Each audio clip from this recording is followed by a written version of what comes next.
ছাত্ৰ ছাত্ৰীসকল মই আজি তোমালোকক সমাজ বিজ্ঞানৰ ইতিহাস পাঠটো পঢ়াম ইতিহাসৰ প্ৰথম পাঠটো পঢ়াম তোমালোকে জানাই এইবাৰ সমাজ বিজ্ঞানৰ প্ৰশ্নটো অকমান টান আছিল হয় নে নহয় টান ঠিক ক'ব নোৱাৰি এইবাৰ আছিল কনসেপ্ট বেস মানে তোমালোকে বুজিব লাগিব আন্ডাৰষ্টেণ্ডিং বেস আছিল তোমালোকে কি বুজিছা হে বুজাৰ পৰা ভিতৰীয়া কৈ প্ৰশ্ন আছিলে বহুত হয় নে নহয় সেই কাৰণে তোমালোকে কি কৰিব লাগিব পাঠটো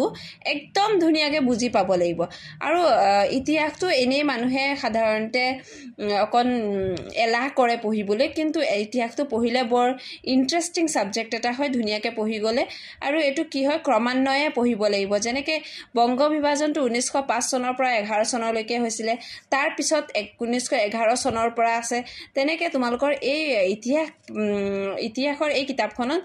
একদম 1947 চনলৈকে ধুনিয়াকে দিয়া আছে এটাৰ পিছত এটা ক্ৰমান্বয়ে দিয়া আছে তোমালোকে তেনেকে যদি মনত ৰাখি যোৱা তোমালোকৰ কাৰণে বহুত সহজ হ'ব আৰু তোমালোকে যদি বুজি যোৱা পাঠটো একদম মানে ইন্টাৰেষ্টিং মানে ভাল লগা পাঠ হয় নে নহয় তোমালোকে কি কৰিব লাগিব অকল মন দি শুনিবা তেতিয়া বুজি পালে এনে বস্তুবোৰ ইন্টাৰেষ্ট লাগে হয় নে নহয় এতিয়া নিজে পঢ়িলে অকন বুজি নোপোৱা হলে তেতিয়া পাঠটো পঢ়িব মন নোযোৱা হ'ব পাৰে এই কাৰণে মই পাঠটো একদম যেনেকে আছে তেনেকে বুজাই দি যাম তোমালোকে শুনি যাবা দেই প্ৰথমটো হল ইয়াত প্ৰস্তাৱনা বংগ বিভাজন মানে আমি যে কথাতে কওঁ হে ইংৰাজ শাসনৰ নিচিনা কৰিছে ডিভাইড এণ্ড ৰুল বুলি কয় যে হেতুৱে মানে বংগ দেশটো দুভাগ কৰিব চেষ্টা কৰিছিলে যাতে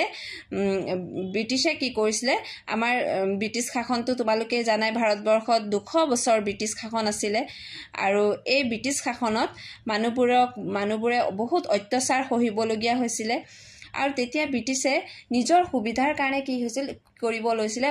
বাংলাদেশটো বংগদেশটো দুভাগ কৰিব চেষ্টা কৰিছিল যাতে তেতিয়া সিহঁতে সহজতে শাসন কৰিব পাৰে আৰু এই বংগ বিভাজনৰ লগত উতপুতভাৱে জড়িত মানুহজন হল লৰ্ড নেথানিয়েল কাৰ্জন ইয়াৰ ভাইসৰয় আছিল তেওঁ লৰ্ড কাৰ্জনৰ শাসনকাল আছিল 1899 চনৰ পৰা 1905 চনলৈকে আৰু এই সময়খিনিত যেটো ৰাজনীতিক ইতিহাসৰ এটা যুগান্তকাৰী ঘটনা বুলি কোৱা হয় বংগ বিভাজনটো আৰু বংগ বিভাজনটো সৰ্বভাৰতীয় প্ৰেক্ষাপটত এটো দ্বিতীয় হয় সিপাহী বিদ্ৰোহ 1857 চনত যেটো সিপাহী বিদ্ৰোহ হৈছিল সিপাহী বিদ্ৰোহৰ পিছত এনেকে জনজাগৰণ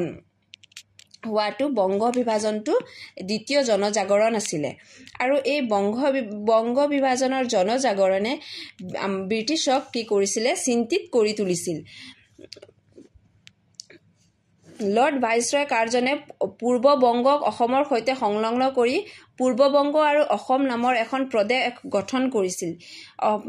পূৰ্ব বংগ আৰু অসম নামৰ এখন প্ৰদেশ গঠন কৰিছিল আনহাতে কি কৰিছিল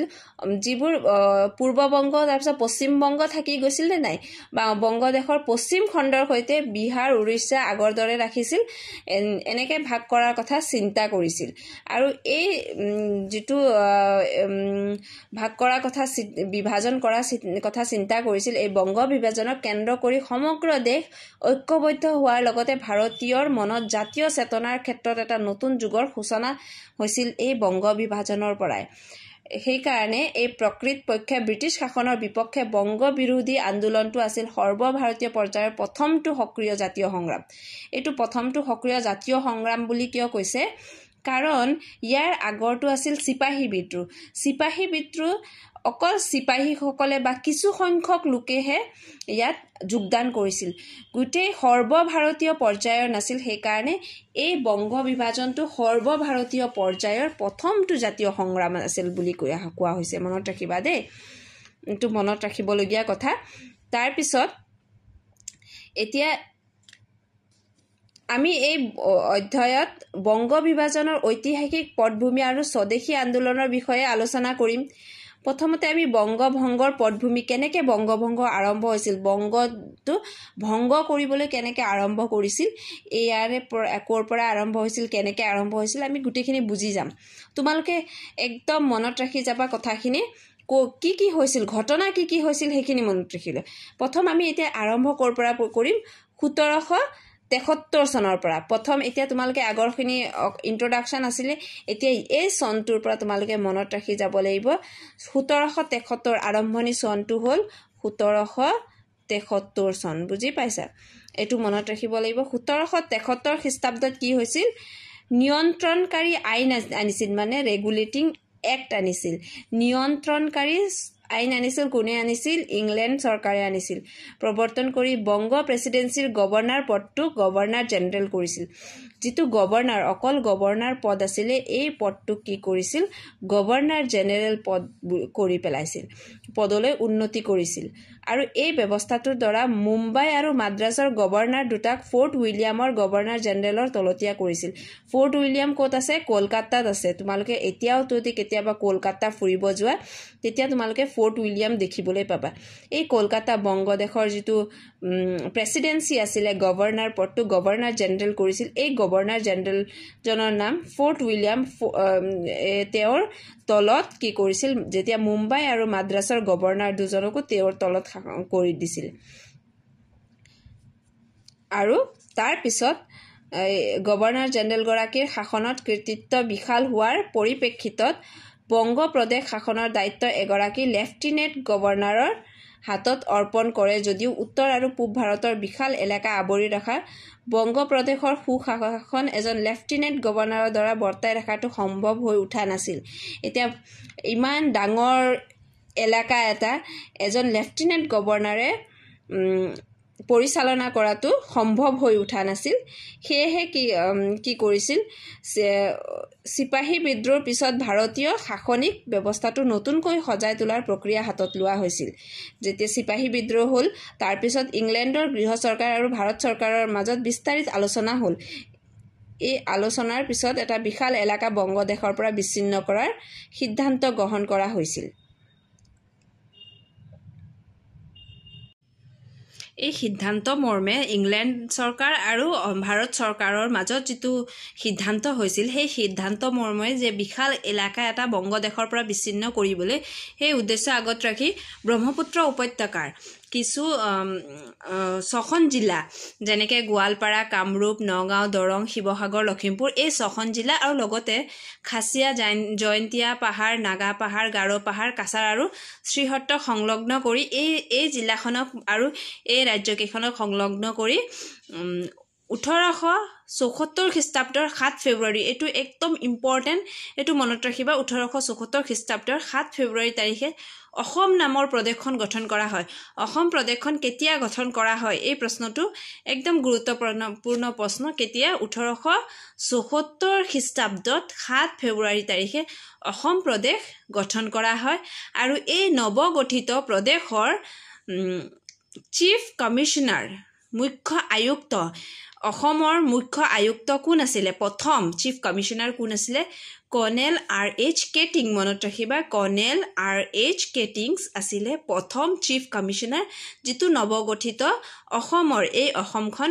ছখন জিলা আৰু লগতে খাচী জয়ন্তীয়া পাহাৰ নাগা পাহাৰ আৰু গাৰো পাহাৰৰ সৈতে হৈছিল মনত ৰাখিবা দে এইখিনিত একদম গুৰুত্বপূৰ্ণ মনত ৰাখিবলগীয়া কথা হ'ল এইখিনিয়ে বুজি পালানে তাৰ পিছত অসম প্ৰদেশ শাসনৰ দায়িত্বভাৰ 1874 পৰা 1878 লৈকে অৰ্পণ কৰা হৈছিল কেটিংছ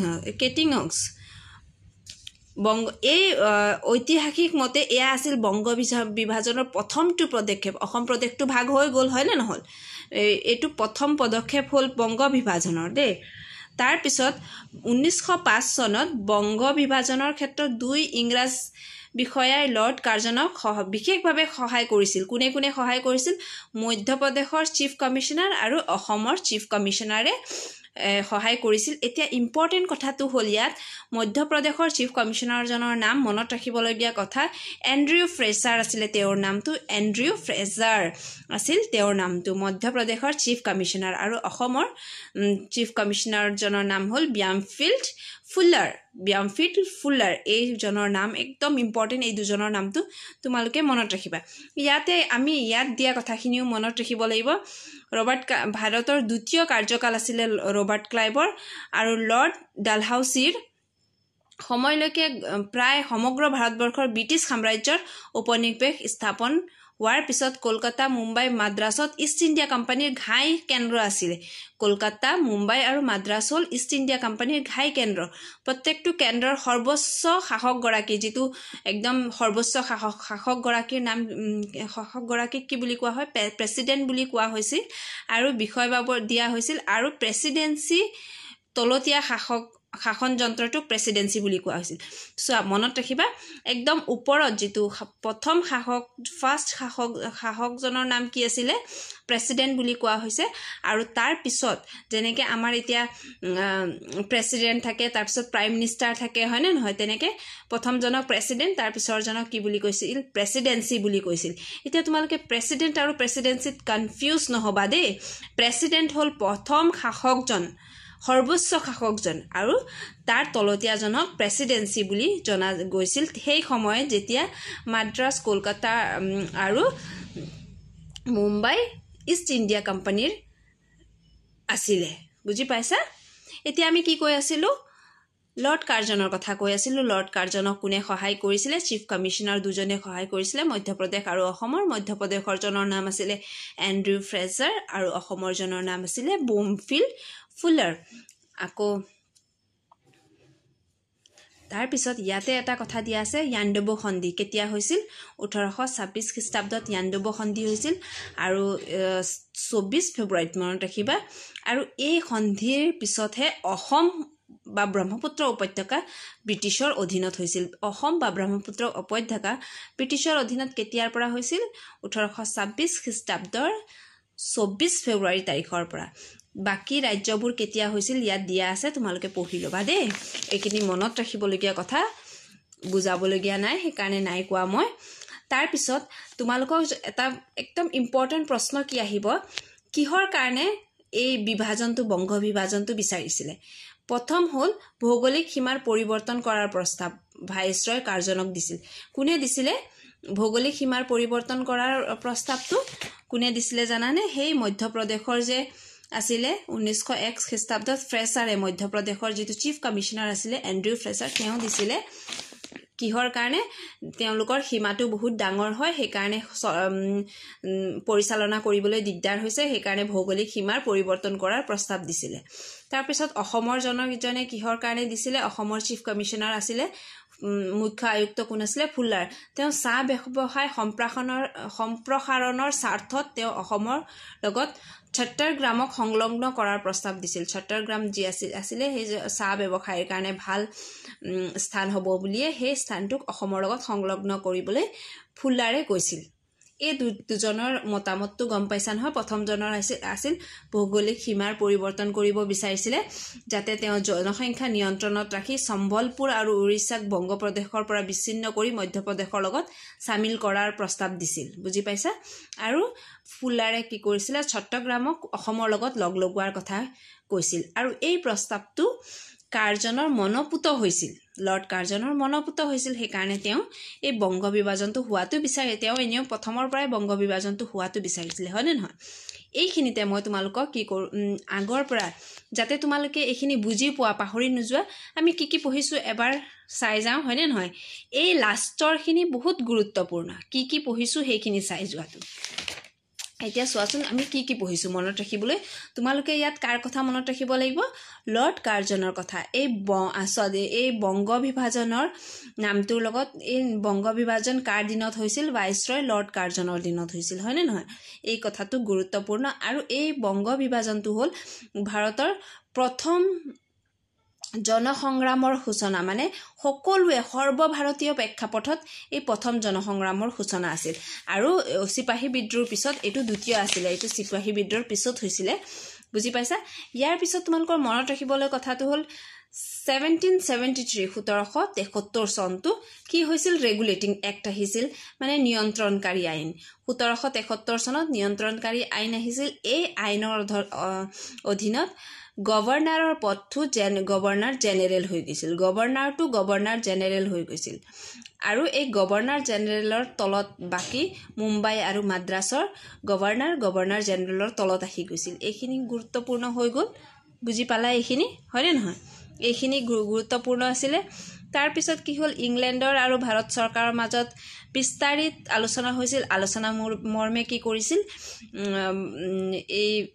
বংগ বিভাজনটো হোৱাটো বিচাৰিছিল এই বিভাজনৰ মতে গোৱালপাৰা কামৰূপ এই ৰাজ্যকেইখনৰ লগত কিছুমান পাহাৰীয়া ৰাজ্য সংলগ্ন কৰি অসম গঠন কৰা হৈছিল 1874 খ্ৰীষ্টাব্দৰ 7 ফেব্ৰুৱাৰী তাৰিখে অসম প্ৰদেশ গঠন হৈছিল প্ৰথমবাৰ আৰু অসম প্ৰদেশৰ চিফ কমিশনাৰ আছিল কৰ্ণেল R.H. কেটিং তাৰ পিছত অসম গঠন হোৱা পিছত কি হৈছিল অসমটো গঠন হৈ গ'ল তাৰ পিছত ইয়াত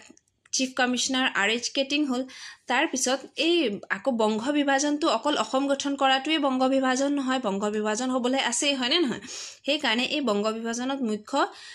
কোনে কোনে সহায় কৰিছিল লৰ্ড কাৰ্জনক মধ্যপ্ৰদেশৰ মুখ্য আয়ুক্ত চিফ কমিশনাৰ আছিল এন্ড্ৰিউ ফ্ৰেজাৰ আৰু অসমৰ ব্যামফিল ফুলাৰ এই দুজনে সহায় কৰিছিল এওঁলোকৰ মতামত মৰ্মে বংগ বিভাজনটো প্ৰস্তাৱ দিছিল লৰ্ড কাৰ্জনে ইংলেণ্ড চৰকাৰক আৰু এই প্ৰস্তাৱৰ কি হৈছিল আৰু আমি প্ৰথমতে ইয়াতে আমি এটা তোমালোক কোনখিনি বংগ বিভাজন হ'ব বিচাৰা অসম কোনখিনি এইখিনি মই দেখুৱাই দিম তোমালোকৰ ছবিৰ সতি তোমালোকে ইয়াত চোৱা এয়া চোৱা অসমৰ মানচিত্ৰটো আগৰ মানচিত্ৰটো চিনি পাইছা চাগে এতিয়া বৰ্তমান অসমখন কেনেকৈ ইয়াত চোৱা ইয়াত বাংলাদেশখন সোমাই আছে দেখিছানে ইয়াত ঢাকা ময়মনসিং এইখিনি বাংলাদেশ সোমাই আছে এইখিনি কলিকতা দেখিছা এই আমি যেটো বংগ বিভাজনৰ কথা কৈ আছো উৰিষ্যা এইখিনি কথা কৈ আছো ন গোটেইখিনি বংগ বুলি কোৱা হৈছিল আৰু গোটেইখিনি একেলগে আছিল পূৰ্ব বংগ আৰু অসম চোৱা পূব ইষ্ট বেংগল আৰু আসাম আৰু পশ্চিম বংগ বুলি কয় যে পশ্চিম বংগ ছোটা নাগপুৰ এইখিনি বেলেগকে পশ্চিম বংগ এইখিনি গোটেইখিনি পশ্চিম বংগত সোমাই আছিল এয়া মাদ্ৰাজ উৰিষ্যা মাদ্ৰাজ কলিকতা এইখিনি ইষ্ট ইণ্ডিয়া কোম্পানী আছিল ৰাজত্ব আছিল এয়া ছত্তৰগ্ৰামৰ যেটো কথা কৈছিলো ছত্তৰগ্ৰামটো অসমৰ লগত সংলগ্ন কৰিলে চাহ খেতিৰ কাৰণে ভাল হ'ব সেই কাৰণে এইখিনি অসমৰ লগত সংলগ্ন কৰিব বিচাৰিছিল বংগ বিভাজনৰ সময়ত এই মেপটো দেখিছানে এইটো পুৰণি মেপ হয় এইটো এইখিনিয়ে বংগ বিভাজনৰ মানচিত্ৰ এইখিনিতে বংগ বিভাজনৰ বিষয়ে গোটেই ডিটেইলছত দিয়া আছে বংগ বিভাজন বুলি আৰু কিয় হৈছিল কেনেকৈ হৈছিল এইখিনি দিয়া আছে 1903 খ্ৰীষ্টাব্দত এন্ড্ৰিউ ফ্ৰেজাৰ আমি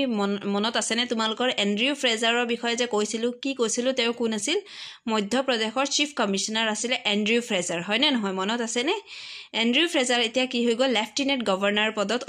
অধিষ্ঠিত হৈ গ'ল এতিয়া এন্ড্ৰিউ ফ্ৰেজাৰ চিফ কমিশনাৰৰ পিছত লেফটেনেণ্ট গভৰ্ণৰ হৈ গ'ল আৰু লেফটেনেণ্ট গভৰ্ণৰ হোৱাৰ পিছত ভাইসৰয় লৰ্ড কাৰ্জনে তেওঁক প্ৰাদেশিক সীমান্ত পুনৰ গঠন কৰিবলৈ উদ্দেশ্য এটা পৰিকল্পনা যুগুত কৰিবলৈ নিৰ্দেশ দিছিল আৰু তেওঁ এই পৰিকল্পনাটো আগতে কৰি থৈছিল সেই পৰামৰ্শ তেওঁ আগতে যেটো দিছিল এন্ড্ৰিউ ফ্ৰেজাৰে লৰ্ড কাৰ্জনক আৰু তেতিয়া পূৰ্বতে উইলিয়াম ৱাৰ্ডে আগবঢ়োৱা পৰামৰ্শটোৰ সামান্যতম ৰদবদলি কৰি বংগ বিভাজন আঁচনি এটা যুগুত কৰিছিল এই অকমান পৰিৱৰ্তন কৰি বংগ বিভাজনৰ আঁচনি এটা যুগুত কৰা হৈছিল আৰু তেওঁ বংগ প্ৰদেশৰ পৰা ঢাকা ছত্তৰগ্ৰাম আৰু ৰাজশ্বাহী সমণ্ডলক কাটিয়ে আনি সুবুৰীয়া অসমৰ লগত সংলগ্ন কৰি বংগ বিভাজনৰ আঁচনিখন তৈয়াৰ কৰিছিল প্ৰথমতে ছত্তৰগ্ৰাম অকল টানি আনা কথা আছিল এতিয়া ঢাকা ছত্তৰগ্ৰাম আৰু ৰাজশ্বাহী এই তিনটা কাটি আনি অসমৰ লগত সংলগ্ন কৰা কথা কৈছিল আৰু এই আঁচনিখন তৈয়াৰ হৈছিল 28 মাৰ্চ 1903 খ্ৰীষ্টাব্দ তাৰিখে এইখিনি মনত ৰাখিবলগীয়া কথা দেই 28 মাৰ্চ 3 খ্ৰীষ্টাব্দ তাৰিখে এই আঁচনিখন তৈয়াৰ কৰা হৈছিল এই আঁচনি এন্ড্ৰিউ ফ্ৰেজাৰে যেটো পৰামৰ্শ দিছিল সেই পৰামৰ্শ মতে তেতিয়া অকল ছত্তৰগ্ৰামৰ কথা কোৱা হৈছিল আৰু কিন্তু এতিয়া ইয়াত অকমান খালখলনি কৰা হৈছে ঢাকা আৰু ৰাজশ্বাহীকো অন্তৰ্ভুক্ত কৰা হৈছে তাৰ পিছত কাৰ্জনৰ হাতত অৰ্পণ কৰা হ'ল 1 জুন 1903 খ্ৰীষ্টাব্দত তাৰিখে ভাইসৰয় লৰ্ড কাৰ্জনে এই যেটো বনোৱা হৈছিল হেতু কাক দিছে ভাৰত চৰকাৰৰ ৰাষ্ট্ৰীয় সচিবক দিয়া হ'ল সেক্ৰেটাৰী অফ ষ্টেট তেতিয়া সেক্ৰেটাৰী অফ ষ্টেট কোন আছিল হাৱাৰ্ড ৰিজলি আছিল সেক্ৰেটাৰী অফ ষ্টেট ভাৰত চৰকাৰৰ আৰু তেওঁৰ হাতত এই বিস্তাৰিত বিতৰণ প্ৰস্তাৱনা তৈয়াৰ দিয়া হৈছিল আৰু এই যথাৰীতি লণ্ডনৰ চৰকাৰে প্ৰস্তাৱটো গ্ৰহণ কৰাৰ পিছত ই আঞ্চলিক পুনৰ্গঠন সংক্ৰান্ত টুকা হৈ গ'ল। ই কেতিয়া আঞ্চলিক পুনৰ্গঠন সংক্ৰান্ত টুকা হ'ল? ইয়াক minute on territorial redistribution in India বুলি কোৱা হৈছিল। আঞ্চলিক পুনৰ্গঠন সংক্ৰান্ত টুকা কোনটোক কোৱা হৈছিল? হাৱাৰ্ড ৰিজলিক যিটো বিস্তাৰিত বিতৰণৰ প্ৰস্তাৱনা দিয়া হৈছিল সেইটোক minute on territorial redistribution in India বুলি নামেৰে বিবেচিত হৈছিল, মানে আঞ্চলিক পুনৰ্গঠন সংক্ৰান্ত টুকা বুলি। এই নামটো মনত ৰাখিবা দেই তোমালোকে। আৰু প্ৰস্তাৱটো যেতিয়া গ্ৰহণ কৰি লোৱা হৈছিল, প্ৰস্তাৱটো ভাৰত সচিব ৰিছলিয়ে যেতিয়া 6 ডিচেম্বৰ তাৰিখে প্ৰকাশ কৰিছিল, এই কি নামেৰে প্ৰকাশ হৈছিল? ৰিজলি পেপাৰ নামেৰে প্ৰকাশ হৈছিল। এইখিনি মন কৰিবা, ৰিজলি পেপাৰ নামেৰে প্ৰকাশ হৈছিল। আৰু বংগদেশক দ্বিখণ্ডিত কৰা আৰু খণ্ডিত একাংশ অসমৰ সৈতে সংলগ্ন কৰাৰ প্ৰক্ৰিয়াটি ঐতিহাসিক বংগভংগ বুলি কোৱা হয়। এই ৰিজলি পেপাৰতে বংগভংগৰ পৰিকল্পনা কৰা হৈছিল। ৰিজলি পেপাৰ কিয় কোৱা হৈছে? কাৰণ তেতিয়া ছেক্ৰেটাৰী অফ ষ্টেট, ভাৰতৰ স্বৰাষ্ট্ৰ সচিব কোন আছিলে? হাৱাৰ্ড ৰিজলি। এইটো মনত ৰাখিবা দেই। তাৰপিছত এতিয়া কাৰণ কি দেখুওৱা হৈছে? বংগ বিভাজনৰ কাৰণ কি দিয়া হৈছে? বিশাল বংগ প্ৰদেশক এজন লেফটেনেণ্টে সুচাৰুৰূপে শাসন কৰিব নোৱাৰিব, এই অজুহাত দেখুৱাই প্ৰদেশখনৰ উত্তৰ আৰু পূব বংগৰ 15খন জিলা অসমৰ সৈতে সংলগ্ন কৰি পূৰ্ব বংগ আৰু অসম নামৰ প্ৰদেশখন গঠন কৰা আঁচনি গ্ৰহণ কৰা হয়। এইখিনিতে মই তোমালোকক দেখুৱাই দিওঁ। এয়া চোৱা, মেপসহ দেখুৱাই দিছোঁ, অথনিও দেখুৱাইছিলোঁ নহয়। এয়া চোৱা, এই অসম ওপৰত, আৰু এইখিনি পূৰ্ববংগ আৰু অসম, এইখিনি ঢাকা, ৰাজশ্বাহী এইখিনিলৈ পূৰ্ববংগ আৰু অসম হৈ গ'ল, আৰু এইখিনি পশ্চিমবংগ হৈ যাব। এতিয়াও যিটো পশ্চিমবংগ আছে তাৰ ৰাজধানী কলিকতা, হয়নে নহয়? তেতিয়াও চোৱা, এয়া যিটো ঢাকাক ৰাজধানী হিচাপে লৈ প্ৰস্তাৱিত পূৰ্ববংগ আৰু অসম নামৰ প্ৰদেশখন জনসংখ্যা আছিল 3,10,00,000। ইয়াৰে 1 কোটি হ'ল মুছলমান আৰু 1,80,00,000 মুছলমান, 1,20,00,000 হিন্দু। এই 1,80,00,000 মুছলমান আৰু হিন্দু কিয় কোৱা হৈছে তোমালোকে এইখিনিতে জানিব পাৰিবা। হিন্দু আৰু মুছলমান ইয়াত বৰ ধুনীয়াকৈ একদম ভালকৈ কাজিয়া নকৰাকৈ আছিলে। সেয়েহে তেওঁলোকক ভংগ কৰিবলৈ এই বংগভংগ ডিভাইড এণ্ড ৰুল আনিছিলে কোনে? ইংলেণ্ডৰ চৰকাৰে, মানে অসমত ৰাজত্ব কৰি থকা ব্ৰিটিছ শাসনে। আনহাতে কলিকতাৰ ৰাজধানী হিচাপে লৈ পশ্চিমবংগ, বিহাৰ, উৰিষ্যা আৰু ছোটানাগপুৰ বংগ প্ৰদেশখন জনসংখ্যা আছিল 5,40,00,000। ইয়াৰে 4,20,00,000 হিন্দু আৰু 90,000 মুছলমান। উল্লেখ্য যে বিহাৰী আৰু উৰিয়া লোকৰ তুলনাত বংগ প্ৰদেশখন বঙালী লোক সংখ্যালঘুত পৰিণত হৈছিল। এইখিনি বুজিব পাৰিছা? এতিয়া বঙালী পশ্চিমবংগত সংখ্যালঘু হৈ গ'ল। এই পৰিকল্পনাটো সেয়েহে কৰা হৈছে যাতে মানুহবোৰক ভাগ কৰিব পাৰি। লৰ্ড কাৰ্জনৰ শাসনৰ সুবিধাৰ্থে বংগ প্ৰদেশখন আয়তন সৰু আৰু প্ৰয়োজন খাতিৰত অসমৰ ভৌগোলিক আয়তন বৃদ্ধি কৰিছিল। বংগ প্ৰদেশক সৰু কৰিছিল আৰু অসমৰ ভৌগোলিক বৃদ্ধি কৰিছিল, আৰু যুক্তি দাঙি ধৰিছিল যদিও মানুহে ফটফটীয়াকৈ বুজিব পাৰিছিল যে কিহৰ কাৰণে এই বংগ বিভাজনটো হৈ আছিল। কাৰণ হিন্দু নেতৃত্ব পৰিচালিত হিন্দু, মুছলমান, কৃষক আৰু শ্ৰমিকৰ অখণ্ড বংগবাসীৰ ৰূপটো ইংৰাজ শাসকৰ বাবে এটা চিন্তাৰ কাৰণ হৈ পৰিছিল। আৰু সেইকাৰণে ভাৰত সচিব হাৱাৰ্ড ৰিজলিয়ে কাৰ্জনলৈ লিখা চিঠিত এই কথা প্ৰকাশ হৈছিল যে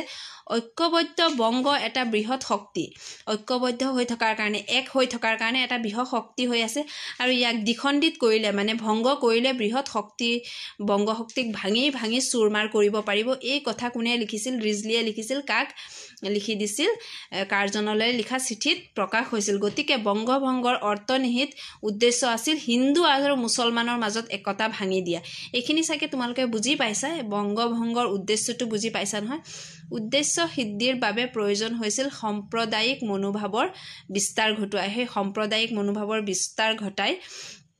বংগভংগৰ আঁচনিৰ যোগেদি ভাৰতীয় জাতীয়বাদৰ প্ৰাণকেন্দ্ৰ বংগ প্ৰদেশক দ্বিখণ্ডিত কৰিছিল। হিন্দু, বঙালী আৰু বুদ্ধিজীৱীসকলে দুয়োখন প্ৰদেশক সংখ্যালঘুত পৰিণত কৰিব বিচাৰিছিলে। কাৰণ এই মানুহখিনিয়ে